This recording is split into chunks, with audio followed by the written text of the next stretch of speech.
अस्सलाम वालेकुम। INN news के साथ मैं हूं आपकी मेज़बान मनाइल सरफराज। नाज़रीन, आज के हमारे प्रोग्राम का मौजू है सोशल मीडिया और आज का नौजवान। नाज़रीन, हमारे कौम को और ख़ुसूसन हमारे नौजवानों को पिछले 3 से 4 बरस से सोशल मीडिया ने बहुत बुरे तरह से अपने शिकंजे में जकड़ रखा है और इससे आज़ादी फ़िलहाल नामुमकिन नज़र आती है। नाज़रीन, अगर देखा जाए तो सोशल मीडिया की जो मुख्तलिफ़ वेबसाइट्स हैं, जिनमें व्हाट्सएप, फेसबुक, ट्विटर और दूसरी वेबसाइट शामिल हैं, इन्हें बनाया तो अवेयरनेस की फ्राहमी के लिए गया था और मुल्क की तरक्की और इसको बेहतर करने के लिए बनाया गया था, लेकिन हमारा नौजवान इसको अपने बेहतर तरीके से इस्तेमाल करने में नाकाम नज़र आता है। आज के प्रोग्राम में हम इसी मौजू पर बात करेंगे।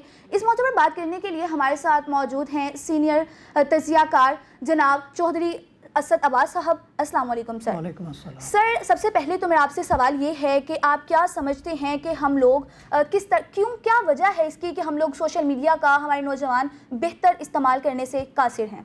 मेरे ख्याल में जो बुनियादी जिम्मेदारी है ना, वो है वालिदैन की। बिल्कुल। कि वालिदैन जब मोबाइल लेकर बच्चे या बच्ची को देते हैं तो उसके इस्तेमाल का तरीक़ाकार भी उसको बताएं। ठीक है कि हमारी ये आजकल की ज़िंदगी में ख़ुसूसन स्टूडेंट्स के लिए इसकी बड़ी अहमियत है कि वो लेक्चर्स डाउनलोड करते हैं, लेक्चर सुनते हैं और उससे इस्तिफ़ादा करते हैं, लेकिन जैसे कि ड्राइविंग सीट पे किसी को बगैर ड्राइविंग के बिठा देना तो ज़ाहिर एक्सीडेंट होगा। बिल्कुल। इस तरह बच्चों की मिसाल भी है, स्टूडेंट की, नौजवानों की यही मिसाल है कि जब उसके इस्तेमाल से वो अवेयर नहीं होंगे, उसमें मस्जिद के मौलवी से लेके, टीचर से लेके, वालिदैन तक और ख़ुद जो हमारा माशरा है वो एक उस्ताद है उनके लिए कि जो भी सीनियर है, बुज़ुर्ग है, एजेड आदमी है, वो उनको गाइड करे कि बेटा आपने मोबाइल तो ले लिया, लेकिन इसका इस्तेमाल किस हद तक आपके लिए मुफीद है और किस हद तक मुज़र है। सर, देखने में आता है हर जगह पर इस मुतालिक बात की जाती है कि सोशल मीडिया का इस्तेमाल इस तरह नहीं, इस तरह करना है, बेहतर करना है, कैसे करना है। इसके बावजूद हम देखते हैं कि इस पर अमल दरामद मुमकिन नहीं हो पा रहा। इसकी वजह क्या है? उसकी वजह यह है कि वालिदैन और ख़ुद माशरा अपनी ज़िम्मेदारियाँ पूरी नहीं कर रहा। वो या तो अपने दाल रोटी के चक्कर में मसरूफ़ हैं, जॉब्स में, बिज़नेस में, कहीं भी उनकी जो मसरूफियत है उससे वो वक्त नहीं निकाल पाते कि वो अपने बच्चों को टाइम दें और उनको बताएं कि इसके फ़वाइद कहाँ तक है और इसके नुकसानात कहाँ तक है। बिल्कुल। सर, मेरा आपसे अगला सवाल यही है कि जिस तरह आपने कहा कि इसमें कोई दो राय नहीं है कि सोशल मीडिया हमारी आजकल की नौजवान नस्ल के लिए भी बहुत ज़रूरी है, लेकिन हमारे नौजवान इसका सही इस्तेमाल नहीं कर पा रहे, जिसकी जो मिसालें हैं मौजूदा हमारे पास, जिसमें दुआ ज़हरा और नूर का वाक़या शामिल है जो कराची में हुआ। उसके बारे में आप क्या कहेंगे, उस वाक़े का, जिस तरह से कि उसमें सोशल मीडिया का सही इस्तेमाल नहीं किया गया? देखिए, उसमें भी वही बेसिक आ जाती है चीज़ कि वालिदैन ने ज़िम्मेदारी अपनी अदा नहीं की। अब बाद में बात खुली तो उसका ठीक है, कोर्ट में निकाह भी हो गया, सारा कुछ हो गया, लेकिन एज पूरी नहीं है। सर, वालिदैन तो उसमें यही बात बार बार वालिदैन की तरफ से अदालत में भी यही बात कही जा रही है कि दुआ ज़हरा की जो एज है वो 18 नहीं है, उसके बावजूद उसे 18 बताने की कोशिश की जा रही है। इस बारे में आप क्या कहेंगे? लेकिन देखिए ना, उन्होंने मोबाइल तो उसको दे दिया, बिल्कुल, लेकिन उसको कवानीन और हदायत नहीं दी, गाइड नहीं किया कि बेटा कहाँ तक आप जा सकती हैं, आपकी लिमिटेशंस क्या हैं। तो क्या आप इसका मुकम्मल तौर पर कसूरवार वालिदैन को ठहरा रहे हैं? नहीं, मैं ये समझता हूँ कि वालिदैन बुनियादी तौर पे अगर 3 काम करने छोड़ दें और उनकी जगह पे 1-2 काम करें तो मैं ये समझता हूँ कि हमारे पाकिस्तानी नौजवानों में सलाहियतें कम नहीं है। मिसाल के तौर पे ये है कि जब बच्चे को स्कूल में दाखिल कराते हैं तो वालिदैन का काम है सिर्फ फ़ीस देना। ज़्यादातर जो मेरा एक्सपीरियंस है, तालीमी इदारों में भी आना जाना हुआ मुख्तलिफ़ शहरों के अंदर, तो वो देखा गया है कि वालिदैन पेरेंट टीचर्स मीटिंग में ही नहीं आते, उसके टीचर के साथ मशावरत ही नहीं करते कि इसकी लाइकिंग डिसलाइकिंग क्या है। बिल्कुल, कि वो कल इंजीनियर बनना चाहता है, डॉक्टर बनना चाहता है, वकील बनना चाहता है, क्या बनना चाहता है। जब वो अपनी ज़िम्मेदारी पूरी नहीं करते तो बच्चा तो उनकी मर्ज़ी से कि आपने मेडिकल लाजमी पढ़ना है जी, इम्पोज करते हैं उसके ऊपर, या आपने जो है ना वो आर्ट्स पढ़नी है, आपने ICS करना है, इस तरह के कंप्यूटर कोर्सेज करने हैं। तो नतीजा क्या होता है कि उसके पास एक 2nd डिवीज़न 3rd डिवीज़न की एक डिग्री तो आ जाती है, लेकिन वो आगे किसी मौसर जॉब के ऊपर जाने के काबिल नहीं होता।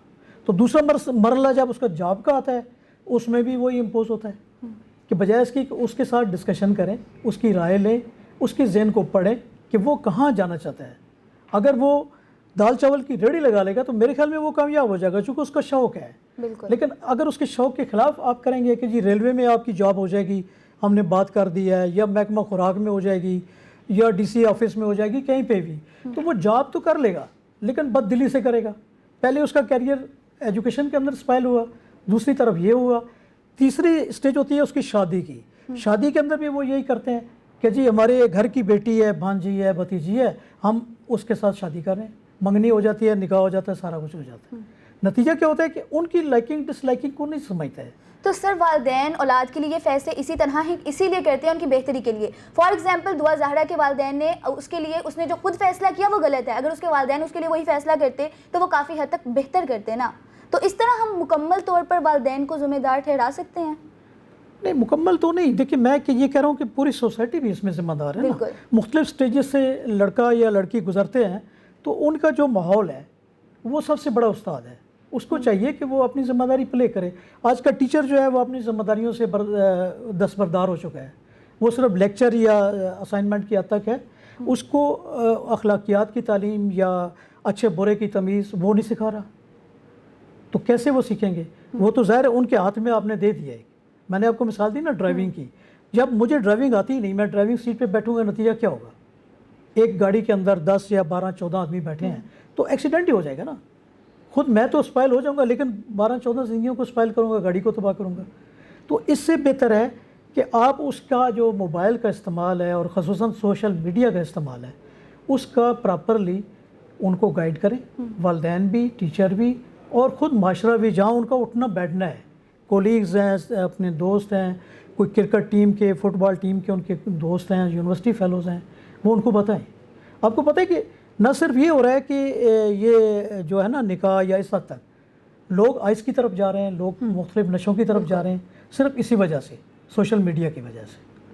تو امید کرنی چاہیے کہ ہماری جو سوسائٹی کے اندر یہ جو 3-4 ایلیمنٹ ہیں, ٹیچر ہے, والدین ہیں, خود سوسائٹی ہے, اس کا جو لوکل ماحول ہے, یہ اپنا اپنا کردار پلے کریں گے تو انشاءاللہ ہمارے معاشرے میں بہتری آئے گی. لیکن ایک بات کرنا ضروری سمجھتا ہوں کہ ہمارے نوجوانوں کے اندر کسی طرح صلاحیتوں کی کمی نہیں ہے. بالکل. صرف یہ ہے کہ ان کو پالش ہی نہیں کیا جاتا, نہ پالش کرنے کا ان کو موقع دیا جاتا ہے. بالکل ایسا ہی ہے. تو امید کرتے ہیں کہ انشاءاللہ ہمارے جو افراد ہیں مختلف معاشرے کے وہ اپنی ذمہ داریوں کو سمجھیں گے اور ہم شاید اس گرداب سے نکلنے میں کامیاب. سر جس طرح سے میں نے پہلے بات کی کہ دیگر ممالک میں یہ جو social media website different websites بنائی گئی ہیں جس میں YouTube, Twitter, Facebook, WhatsApp وغیرہ شامل ہیں. ان کو معاشرے کی بہتری کے لیے بنایا گیا تھا, اویئرنیس پھیلانے کے لیے بنایا گیا تھا, جس کی تازہ مثالیں ایران اور شام میں ہمیں ملتی ہیں کہ انہوں نے سوشل میڈیا کا صحیح استعمال کیا. لیکن پاکستان میں سوشل میڈیا کا صحیح استعمال نہیں ہو پا رہا, اس کا رانگ وے میں یوز کیا جا رہا ہے. آخر کیوں ہو رہا ہے اور آخر اس کا حل کس طرح سے ممکن ہے؟ اب دیکھیں نا, یہ آپ نے صحیح بات کی ہے. نہ صرف یہ ممالک بلکہ اور بہت سارے ممالک ہیں جن کے اندر آفس ٹائمنگ میں, اسکول, کالج, یونیورسٹی ٹائمنگ میں اس کے استعمال پہ پابندی ہے. سگنل ہی نہیں ہوتا ہے. ہمارے ہاں اسٹوڈنٹس تھوڑی دیر بعد گیمز کھیل رہے ہیں. ہمارے یہاں ہے کہ ان کے پاس اوپن ایک ان کو موقع ہم نے دے دیا ہے کہ وہ جو مرضی کریں. اور نہ صرف نوجوانوں تک بلکہ جو ملازمت پیشہ لوگ ہیں, سرکاری محکمے میں ہوں یا پرائیویٹ میں ہوں, ان کو بھی آپ دیکھیں تو ان کا مرغوب مشغلہ یہی ہے کہ وہ موبائل کو غلط صحیح طریقے سے استعمال کرتے ہیں. سر مطلب آپ یہ کہنا چاہ رہے ہیں کہ بچوں کے لیے موبائل فونز کے استعمال کا ایک وقت تعین کر دیا جائے کہ اس وقت میں وہ لوگ فون یوز کریں, اس ٹائم پہ پڑھائی کا وقت تعین کر دیا جائے تاکہ بیلنس کرنے میں بھی آسانی ہو. لیکن وہی بات, اس کا حل آخر کس طرح سے ممکن ہے جو کہ فی الحال نظر نہیں آ رہا جس طرح سے ہمارے نوجوان اس میں اس طرف جا چکے ہیں؟ اس کا تو دیکھیں نا, جو میں سمجھتا ہوں کہ پولیٹیسائز کر دیا گیا ہے یہاں خود سوشل میڈیا کو ہمارے ملک کے اندر. بالکل. یہ تو حکومت کی ذمہ داری بنتی ہے کہ وہ کوئی قانون سازی کرے اور اس قانون سازی کے اندر ظاہر سزائیں بھی ہوتی ہیں جو اس کی وائلیشن کرتا ہے, تو اس سے شاید اس کو روکنے میں ہم کامیاب ہو سکیں. اس کے لیے وائلیشن ٹھیک ہے سر. جس طرح کے ناظرین ہم نے آج کے پروگرام میں آپ کو بتایا کہ سوشل میڈیا کس طرح سے ہمارے نوجوانوں کو متاثر کر رہا ہے, کس طرح سوشل میڈیا کا استعمال کرتے ہوئے ہمارے نوجوان غلط راستوں پر چل رہے ہیں, جس میں جس طرح کہ میں نے پہلے بھی پروگرام میں بات کی ہمارے پاس دعا زہرا اور نور کے واقعات موجود ہیں. آخر ہمیں ہی دیکھنا ہوگا کہ کس طرح سے ہم اپنے ملک کی بہتری کے لیے ان ویب سائٹس کو یوز کرتے ہوئے اپنے ملک کی بہتری میں اپنا رول پلے کر سکتے ہیں, بجائے اس کے کہ ہم اپنے ملک کے لیے باعث شرمندگی بنے. سر نے مختلف چیزوں پر اپنا موقف دیا, میں ان کی بہت شکر گزار ہوں. بہت شکریہ سر. اور امید کرتے ہیں کہ ہم لوگ اپنے معاشرے میں اور اپنے طور پر اپنی بہتری میں اپنا کردار ادا کریں گے. اسی کے ساتھ مجھے اپنے میزبان مناہل سرفراز کو دیجیے اجازت. اللہ حافظ.